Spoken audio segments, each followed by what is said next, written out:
worship, and we will come back to you. So Abraham took the wood of the burnt offering and laid it on Isaac his son.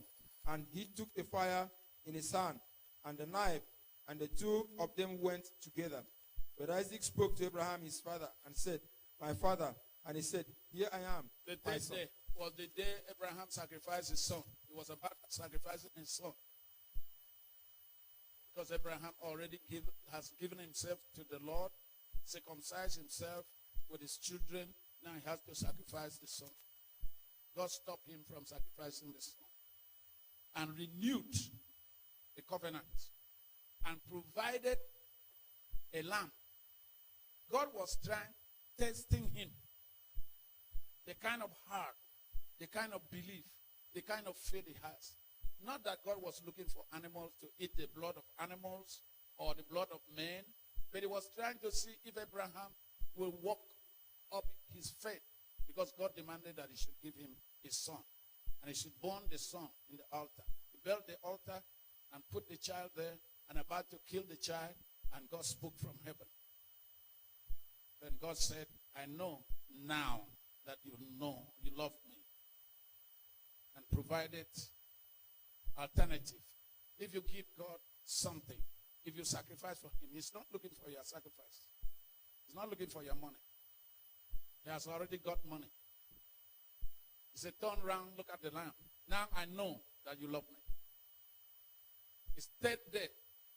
God can prove to you that he has already prepared something for you, has already built you houses, has already made you landlords, made you landowners, made you company owners, made you an inventor, made you a lecturer. All things he has provided, but you get to reach out to the level, the place. And before you get there, it will require some sacrifice. Not animal, not money, but he has all the money, the gold belongs to him. It's not a beggar, but he tries everybody to see what kind of heart and what kind of faith you have. The third day is the day of sacrifice. I will ask you for sacrifice in this meeting before we go. I'll ask you for a gift. Exodus 19:11. 19:11. Exodus chapter 19, verse 11. It reads, and let them be ready for the third day. For on the third day, the Lord will come down upon Mount Sinai in the sight of all the people. You shall set bounds for the people all around, saying, take heed to yourself, that you do not. Esther 5:1. 1 Kings 3:18. All these places you read, you see what God did to people on the third day. And today is the third day. But let us come back to Matthew 16:8 or 16:21. Matthew 16:21. Matthew 16:21. You are not fast enough. And from that time, Jesus began to show to his disciples that he must go to Jerusalem and suffer many things from the elders and chief priests and scribes and be killed and be raised the third day. Look, then Peter took him aside. In this meeting, before we go, do not be in darkness. You know your future. And you tell people what you'll be, what will come to you before you pass away. Do not live in the advantage of people's ideas. You not operate under the influence of people's directives. You will know your future. You can tell somebody what will happen to you. In the third day, Jesus told the disciples what will happen to him. That many people will come after his life. They will think that it will kill him and he will die. But he will rise again at the third day. What does that mean? Doesn't want us to be walking in darkness without knowing our future. Your future, your life is not in the hands of your enemies. You can only tell your enemies what will happen to you. What will be your future. You are not created to be dominated, ruled over, subdued by other forces. You can predict your future. Joseph told his brothers what will happen to him. all those things took place in his life. In the clear observances of his brothers. He rose from nothing to premiership in the most wonderful country in those days. The first and very awesome empire in the world, the Egyptian empire. From nothing, because of his faith. Let me pick few places. Let me see what other things happened to Mark 9 verse 31 and Mark 10:34. Mark 9:31.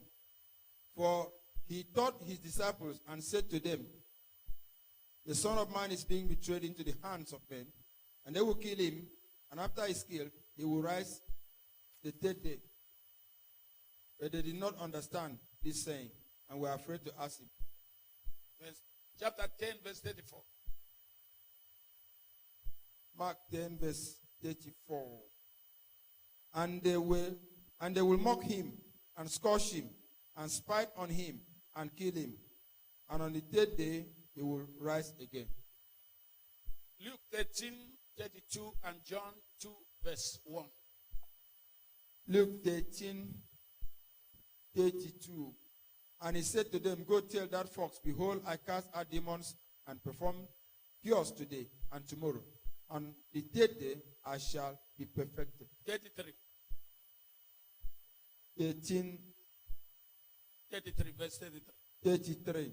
Nevertheless, I must journey today, tomorrow, and the day following. For it cannot be that a prophet should perish outside of Jerusalem.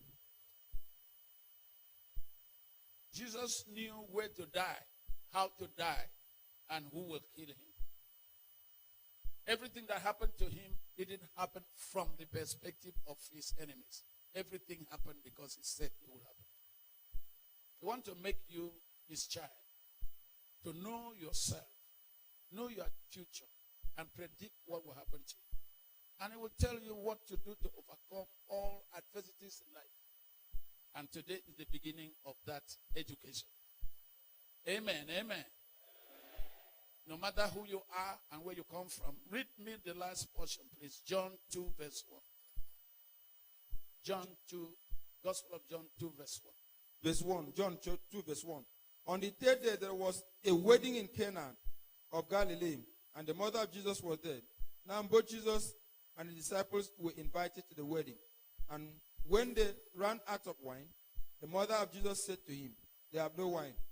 Jesus said, that one place is telling you that you will never meet any condition, no matter how adhesive that condition will be, that it will not find solution. They were mother of Jesus, and Jesus were invited to wedding ceremony. He was not the one organizing the ceremony.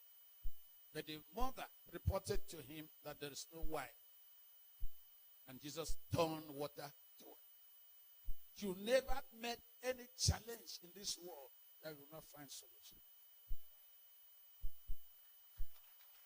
On the third day, that miracle was recorded to give emphasis on the potency of prophetic numbers. And it is applied to you. Today is the third day of the month and the first day of the week. Imagine what will happen if you apply faith.